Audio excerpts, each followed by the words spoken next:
Hello, I'm Ramie.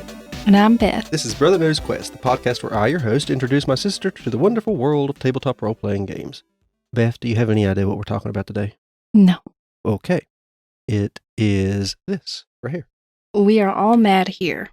Yes, we are all mad here. It's another Monte Cook game, cipher system. You look at the back of the book, it says, "You must be mad," said the cat, "or you wouldn't have come here." Can you get an idea of what the book's like? Alice in Wonderland.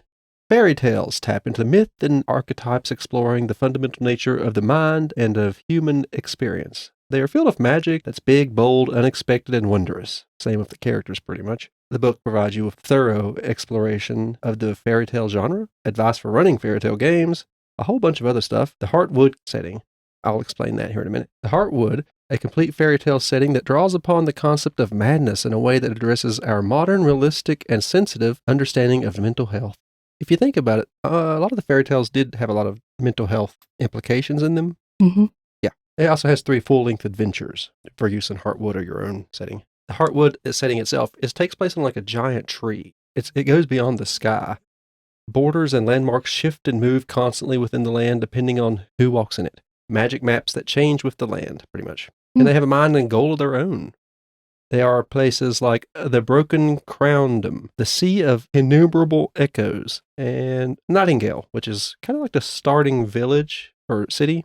Mm-hmm. There's all kinds of different places here, though. I won't be talking about them all. The heart of the Heartwood. Typically, when a character is drawn into the Heartwood, they arrive at the heart of the Heartwood. The heart is a small cottage inside the Heartwood tree. Things in the Heartwood are always shifting, and the heart is no different. So it likely looks slightly different each time a character arrives.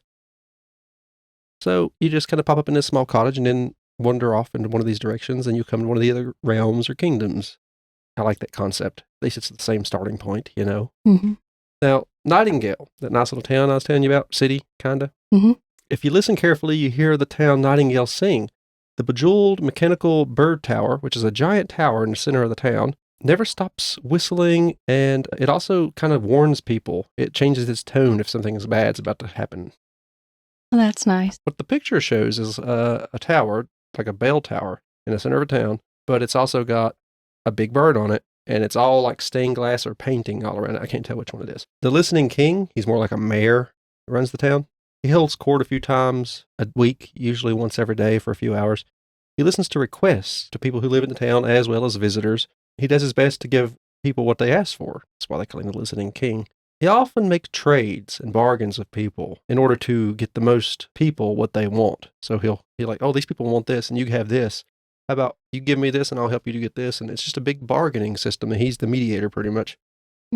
Yeah, it's kind of nice. There's places like the Enchanted Forest. I'm sure you've heard of places like it. Many times. Typically shows up on maps under a variety of names, including the Direwood, Emerald Greens, and the Big Woods. I guess you can call it the Big Woods. I like the Big Woods. Emerald Green sounds like a apartment complex. If you ask people if they've been there, most will take a long moment to try to remember and then forget the question itself. Mm-hmm. They can't recall much about what their experience inside it was like. Okay. Also, some people do enter the forest just to forget things on purpose. It just draws memories out. It does have a mind and reasons of its own to do things. It may take completely different memories from the one you wanted it to take, leaving only the painful ones. Oh, that's nice. Yes. Leaving you a shell of a person if it takes them all. It's also possible to bargain with the forest so that you enter and leave with all your memories, or just the ones you want taken. Also, there's an old saying, if the forest doesn't get you, the cat Saeed will. Have you ever heard of the cat Saeed? They're like... The what? They're like black cats with 3 tails. Well, they like to hunt for souls. Yeah. And they have those in the forest.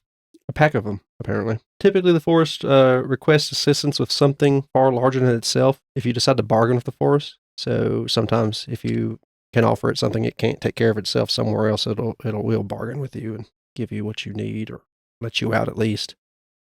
There is also places like Croc Lock, an island of its own, a huge clock tower that looks like a crocodile standing on the very end of its tail. It is so tall that the crocodile's upper body is lost among the clouds. But in the very middle is a visible and audible to those who pass by, is a giant ticking clock. The face changes constantly, showing something that's going to happen, or will happen, or has already happened, or happening at the moment, actually. Now that's weird. I get a very Peter Pan feeling from that. Why? The ticking crocodile. Oh. Can you guess what kind of characters you'd be playing in this game? No. Okay. Cinderella, Snow White, Little Bo Peep. Okay. Yeah. What does that have to do with Alice in Wonderland? It's not, they're considered fairy tales as well. Ah. If you chose one of those, you could probably choose to make your character the description, an appealing speaker who masters the swarm, something like that. They make a great princess or prince with a small friend, kind of like Little Bo Peep, Snow White, and Cinderella. Little critters. I don't know anything about Little Bo Peep. I suppose she had some sheep. Yeah, I know that much, but that's a swarm. A swarm of sheep.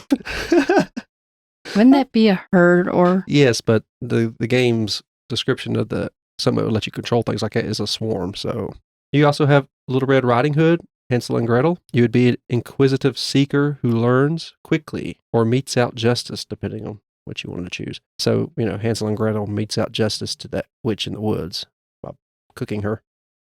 An inquisitive seeker would be Little Red Riding Hood, obviously, who just constantly getting in the mess with the bad wolf. Is that the right one? Am I thinking of the right one? Little Red Riding Hood had a wolf, yes. Okay.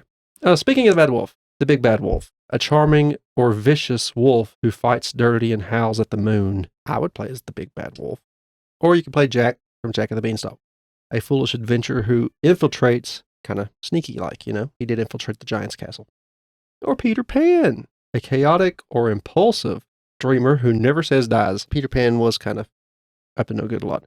Mm-hmm. And there's Pippi Longstocking, who I can remember nothing about, but never heard of it. A jovial trickster who controls beasts or looks for trouble. I know I've heard of Pippi Longstocking. Was she like? I can't remember where I heard it from. It's very popular. It's like something you would hear about as a child, but I just can't remember it. Or Sinbad the Sailor, a risk-taking seafarer who sailed beneath the Jolly Roger. As for all the things I just listed off, you have the warrior. They recommend you'd play as a huntsman, a knight, a woodcutter, a guard, an archer. You wanted to be an adept, kind of a magical, thing. You'd be a king, queen, wizard, witch, chosen one, apprentice, magical being, like a genie or a spirit, fairy or whatever. You could play as an explorer, which adventurer, dreamer, seeker, sailor, seafarer, wanderer, outlaw, thief, and wolf. Wolf. That's kind of out there. Or speaker. You could be an aristocrat, a princess, prince, entertainer, helper, or trickster. I still like the idea of a trickster. Mm-hmm. Some of the descriptors, there's a whole list of them, but, the more entertaining ones I found were foolish, mad, naive, skeptical, weird. You're all going to be weird. Foolish is funny. Naive, skeptical. I don't believe in none of this. This is all a dream. You can't convince me otherwise.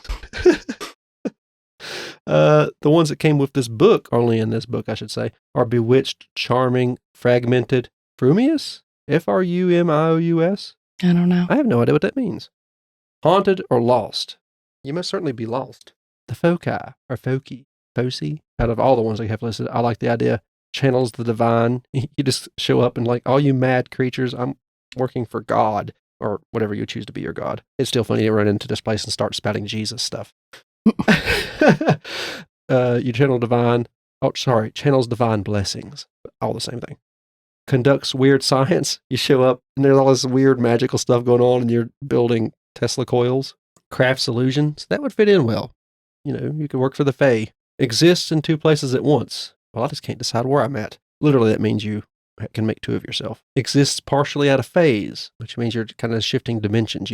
Part of you might be stuck in another part of the Heartwood, or more funny, I'd say, is part of you stuck in your old home, like our world. Grows to towering heights. That's very Alice in Wonderland, isn't it? And moves like a cat. Was foretold. You are the chosen one, pretty much. And sees beyond. But here's the ones that came just in this book. Befriends the black dog. Curses the world. Feigns no fear. Lived among the Fae. Made a deal with death.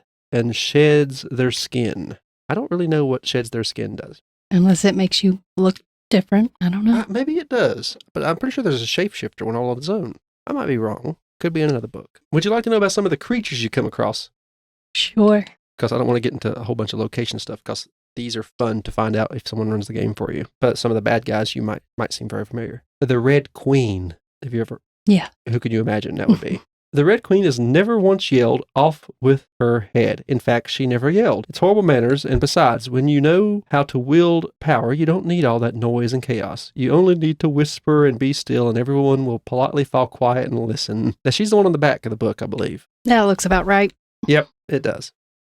She looks a lot better than she does in the Disneys. Mm-hmm. Yeah. Underneath her in the book is the Snow Queen.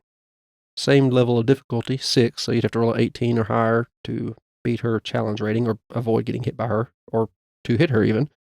The Snow Queen rules over all snow bees, snowflakes that look like bees. She keeps an ornate palace surrounded by gargoyles in the lands of permafrost, but she can be seen elsewhere in the world where snowflakes cluster. Most say she is cold, and they would be right. She has been part of the snow for so long that it's possible she no longer remembers what warmth and kindness or love is. Sounds like a great life. Yeah, it almost sounds like the Red Queen's the one you want to talk to, doesn't it? Yeah.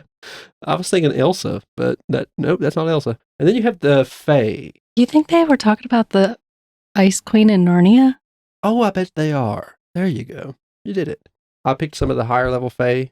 Like if you was going to choose one to be perhaps your deity in this game, it might make sense. Or made a deal with the Fae. Graine, Grainne. Is that how you pronounce that? I guess. I'm really not sure. The Wayward Daughter. That's her title, pretty much. She's a fairy queen of hope and despair. Kind of back and forth there. Sometimes she's also called the Wayward Daughter, the Winter Queen, and the Dark One. She has a counterpart called Aine, A-I-N-E. A-N what? A-I-N-E.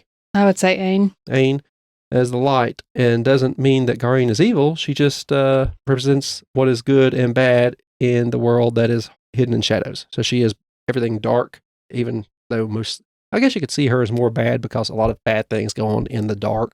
She's pretty cool. I like the look of her. She looks like a little bit like a Maleficent with less clothes on. And then you have Aine, Fairy Queen of Light and Love. She's a Summer and Sun Queen, also known by many names.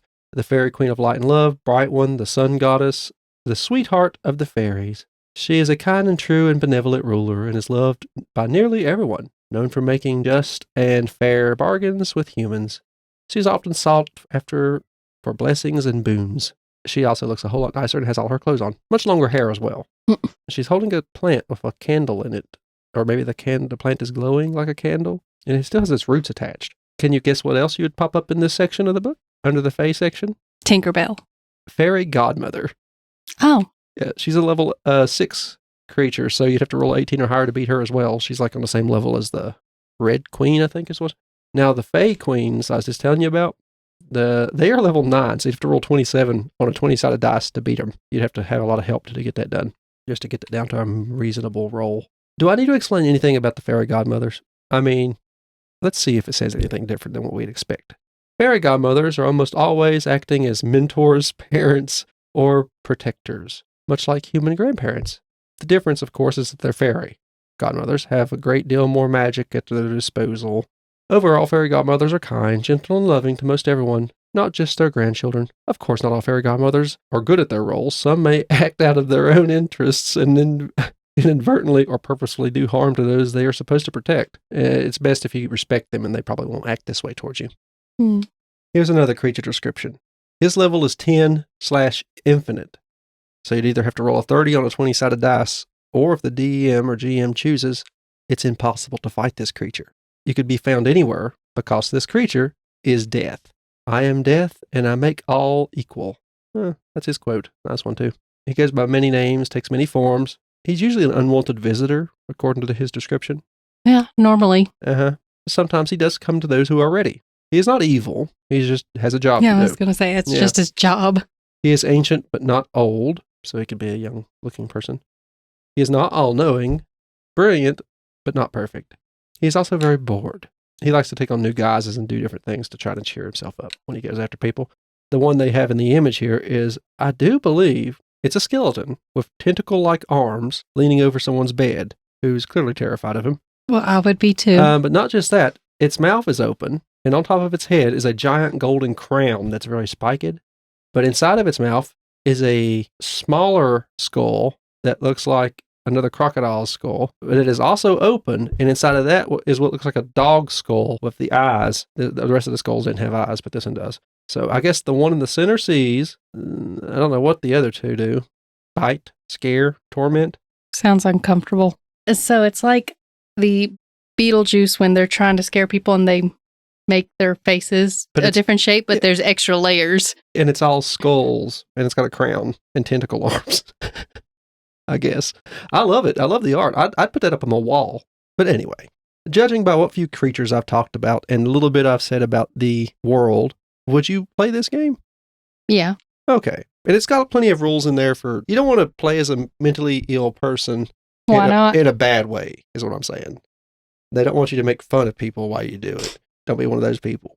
Try to do it as respectfully as possible. And it might actually help you understand the position more. I want to play the game. I've had it for a good long while, and I actually found a couple people to play with before I moved, and it's unfortunate because I didn't get to play. It's got so much, and it's got death. And some weird 3-headed dog. Yeah. Oh, there's all kinds of things. Are you looking through the creatures right now? And a man vomiting frogs and insects. Oh, yep, he's cursed. There's a lot of cool stuff in it. Think of any fairy tale, and they've pretty much added something to do with it in here. They have safety rules, like I said, for people who feel uncomfortable doing certain things. Almost all the Monty Cook stuff has that. It's a good thing they've added into it lately. So there's giant bunny rabbits? Yes. I mean, it is a fairy tale. That you ride? Yeah. What page are you on? It says child. What? I don't know that is. Children play the roles of urchins, siblings, daughters, sons, waifs. Yes, waifs. You remember Arya Stark played in that girl that tried to kill Arya in Game of Thrones? She was a waif. Servants, royal family members, child brides. Oh my goodness. And more. What? They're seeking safety, comfort, money, or food. They play bringing joy. They're lost in the world trying to find their way. Yeah, the adults cover that too. Sometimes in the employ or care of someone who has found or stolen them. Okay. But I will try to find this on Amazon and put an affiliate link in the description of this episode. I'll also add the affiliate link for just a bunch of Amazon Monty Cook stuff. If you would like to know more about Cypher System, maybe buy some of that. It will charge you no more, but we'll get a little money from the purchase. Anything you buy while on that link will get a small percentage of your purchase. They have the sea witch. Oh, they do? I didn't see that one. And a blind witch. I don't know what that one is. I don't recognize that one either. Was she the Hansel and Gretel one? I would assume so. It says she's always hungry. Okay. Beth yeah, she eats children. Oh, that's it. Beth and I have another podcast we do called Horrific History and Hauntings. It's a podcast where she tells me about horrific history or hauntings or just funny things that happen in history or people, weird people. We cover a lot of odd things on that, and if you want to listen to it. All of our podcasts will be in the description. You just click on them. If you want to leave a review, that'd be nice. I forgot to ask for those ever, and so we've never gotten any. Also, my friend Dakota and I have a podcast where me and him talk about video games that pretty much made us happy as we grew up, or we still play them. It's just two friends talking about games they've enjoyed playing. Sometimes we don't cover video games. We did cover D&D since he's the one who got me into D&D. I have a Twitter, Gruesome Gaming G. It's for the podcasting network that I put all these podcasts under, Gruesome Gaming Group. You can go there and tweet us. We also have a, what is it called? Threads? Yes, we have a Threads account under the same name. I've been Ramie. And I'm Beth. And you have been listening to Brother Knows Quest. Thank you very much.